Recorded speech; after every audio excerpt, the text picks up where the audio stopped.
여러분 안녕하세요. 엄마표를 응원하는 철학적 교육 전문가 숙세입니다. 반갑습니다. 오늘 여러분하고 함께 나누고 싶은 얘기는 아이가 개념을 잘 알고 있다는 것을 어떻게 알 수 있을까요? 이 이야기를 한번 나눠보고자 합니다.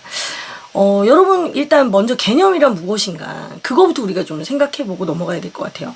개념이라고 하는 것은 이제 수학에서 이미 일반화된 용어 또는 정의, 성질, 공식 뭐 이런 것들이죠. 그죠?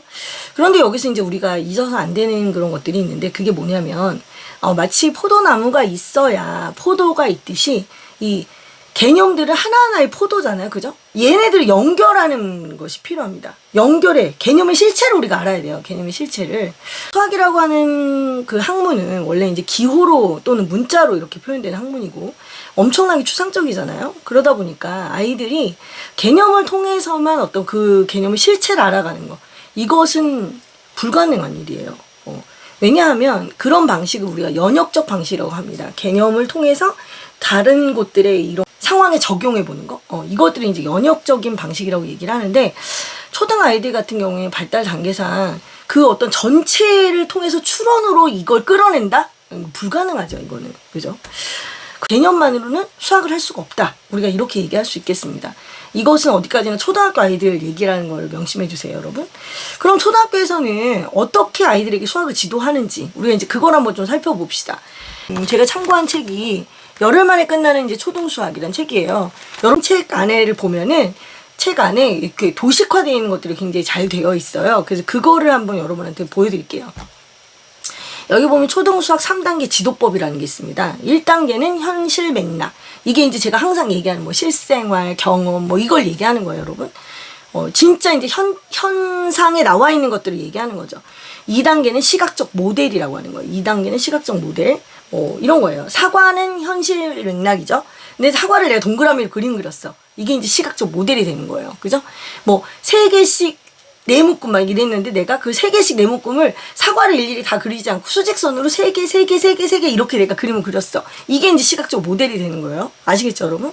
자, 요런 것들이 있고, 그리고 마지막 3단계가 이제 수식이에요. 3개씩 네묶으면 3 곱하기 4니까 12개. 우리가 이렇게 이제 식으로 나타내.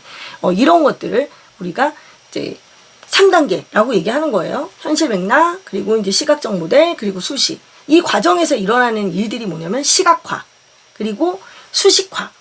마지막에 이제 수식에서 끝나는 것이 아니라 다시 그 수식을 보면서 내 현실로 돌아오는 거죠. 나의 실생활의 경험. 글로 돌아오는 거죠. 아니 내가 사과만 꼭 3개씩 네묶으면 이게 되나? 배도 되고 사람도 되고 뭐 동물도 되고 뭐 이런다는 거를 얘가 알게 되는 거예요. 거기 적용해 보니까 되는 거야. 그래? 그리고 3개씩 네묶음만 있는 게 아니고 4개씩 세묶음을 해도 결과가 똑같다. 이것도 이제 아이들이 알게 되는 거죠. 이렇게 경험을 쌓아가는 거예요. 그냥 일상생활에서 나랑 수학과 전혀 관련 없다고 생각을 했었는데 수식을 통해서 다시 현실 맥락을 적용하면서 그 안에서 수학이라는 것이 내 생활에 굉장히 밀접한 거구나라는 걸 계속 경험을 하는 거죠, 아이들이. 그렇게 하면서 개념이 강화되는 이제 그런 형태라고 여러분 생각하시면 되겠습니다. 그래서 교과서에서도 이런 방식으로 이제 수학 개념을 설명을 해요. 이 과정에서 그 교과서 여러분 자세히 보세요. 제가 보여드릴게. 제일 첫 번째 주사위 보통 현실 맥락을 적용해서 상황을 보여줍니다. 그 다음 두 번째 그것을 이용해서 어떻게? 반구체물, 시각화죠. 시각화입니다. 그게 이제 보통 두 번째 주사위로 그림 나와요. 그리고 세 번째 보통 이제 그걸 수식으로 정리하고 마지막에 문제를 제시하죠. 그러면서 다시 어떻게?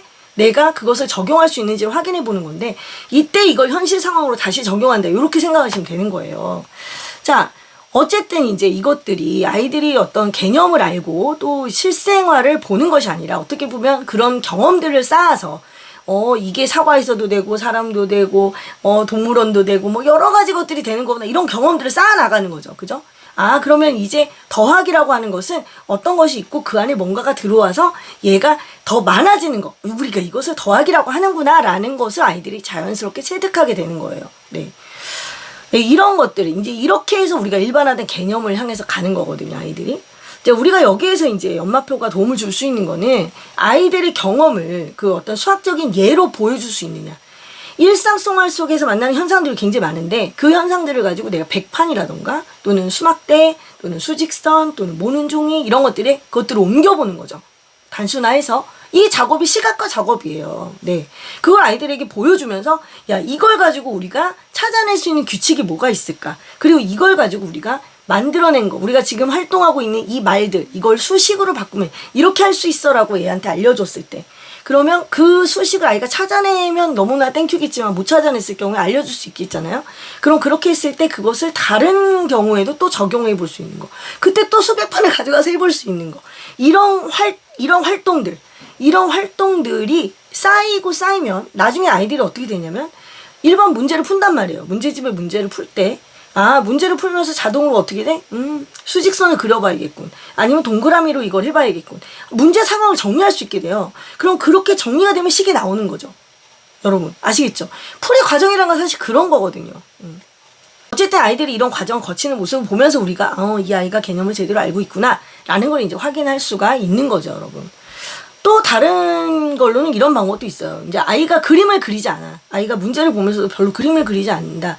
그런 얘 속을 모르겠잖아. 얘가 개념을 아는지 모르는지 잘 모르겠잖아. 그럼 어떻게 하면 돼요? 말로 설명하게 해보면 되겠죠. 말로 설명하게. 그래서 개념 자체를 설명하게 해는 것도 괜찮고, 또는 문제를 어떤 식으로 풀어나갈 건지를 그 풀이 과정에 대해서 설명하게 해도 괜찮습니다. 예를 들어서 한번 볼게요. 가로가 200cm이고 세로가 300cm짜리 벽이 있다고 생각해보세요. 이 벽에다가 정사각형 타일을 붙이는데, 가장 큰 정사각형 타일을 붙였을 때 하나도 깨지지 않은 정사각형 타일을 완전히 붙였다고 할 때 그 정사각형 타일 한 변의 길이를 구하는 문제가 있다고 해봅시다. 이 문제는 최대 공약수에 관한 문제예요. 최대 공약수에 관한 문제인데 아이가 그걸 알고 있는지가 궁금한 거죠. 그죠? 그런데 얘가 그림을 그리고 딱 보여주면 좋은데 얘가 어떻게 답만 딸랑딸랑 구해가지고 딱 나왔어. 너무 궁금하잖아. 그럼 아이에게 이 문제를 설명해봐라 라고 얘기하는 거죠. 엄마 가로가 200cm고 세로가 300cm잖아요. 근데 여기에다가 내가 정사각형 타일을 붙인대요. 그럼 정사각형이 뭐 1cm, 1cm 이런 정사각형도 괜찮고, 뭐 5cm, 5cm도 되고 10cm, 10cm도 되잖아요. 근데 그 중에서 우리가 200cm하고 300cm 안에를 가장 큰 정사각형으로 붙이고 싶대요. 그러니까 엄마 이걸 뭐라고 우리가 얘기할 수 있냐면요. 아까 1이랑 제가 5랑 10 말씀드렸잖아요. 얘네들은 200에서도 약수가 되고 300에서도 약수가 되는 수들이거든요. 그 중에서 공통된 애들이잖아요. 정사각형이니까. 그렇다면 가로, 세로 길이가 똑같아야 되니까 얘네들이 공약수구나. 그 중에 가장 큰 거니까 뭐지?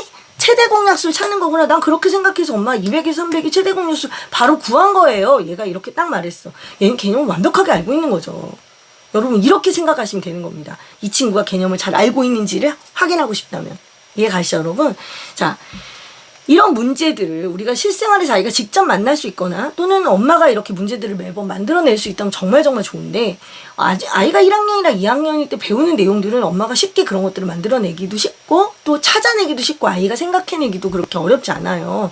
그런데 이제 학년이 5학년, 6학년 되고 개념이 점점 이렇게 겹쳐지잖아요. 옛날에 배웠던 개념들이랑 막 섞이게 되고 그런 것들이 이제 겹쳐지게 되면 우리가 이제 그것을 새롭게 뭔가 만들어내기가 되게 어렵거든요. 그러면 그때는 문제집을 통해서 우리가 그 개념을 확인하는 수밖에 없는 거죠, 여러분. 그러면 이제 문제를 푸는 걸 통해서도 우리가 개념을 알고 있는지 확인해 볼 수 있는 거예요. 그래서 또는 이제 우리가 이미 알고 있는 개념이 있다. 그렇다면 그것을 강화할 수도 있는 거고, 몰랐던 것들을 서로 연결할 수도 있는 거고요.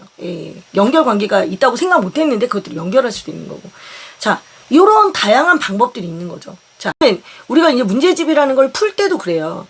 모든 문제를 다 풀 필요가 없는 거죠. 정말 내가 이 개념을 알고 있는지 확인이 가능한 그런 문제가 정말 좋은 문제예요. 그래서 위로 올라가면 올라갈수록 내가 좋은 문제를 구별해낼 눈을 갖고, 그리고 그런 문제를 내가 만들어낼 수 있다면 얼마나 좋겠습니까, 여러분. 그러면 그 친구는 정말 개념도 제대로 알고 개념을 활용도 할 줄 아는 그런 이제 멋진 친구가 되는 거죠, 여러분. 그래서 한번 정리를 할게요. 그러면 아이가 개념을 잘 알고 있다는 걸 우리가 어떻게 알 수 있는지를 제가 말씀드린 걸로 해보자면, 그 초등수학 3단계 지도법처럼 지도법에서 현실 맥락을 이제 시각화하고 다시 시각화되어 있는 그 모델들을 어떻게 수식으로 바꾸고, 이런 과정들을 아이에게 여러 번 보여줌으로써 활동을 통해서 아이가 개념을 익히는 법을 알게 한다. 그리고 아이가 그 개념, 배운 개념을 다시 현실 생활에 적용하는 걸 봤을 때, 이 친구가 개념을 알고 있구나 라고 우리가 이제 생각해 볼 수가 있고, 또 나중에 아이가 문제를 푼다.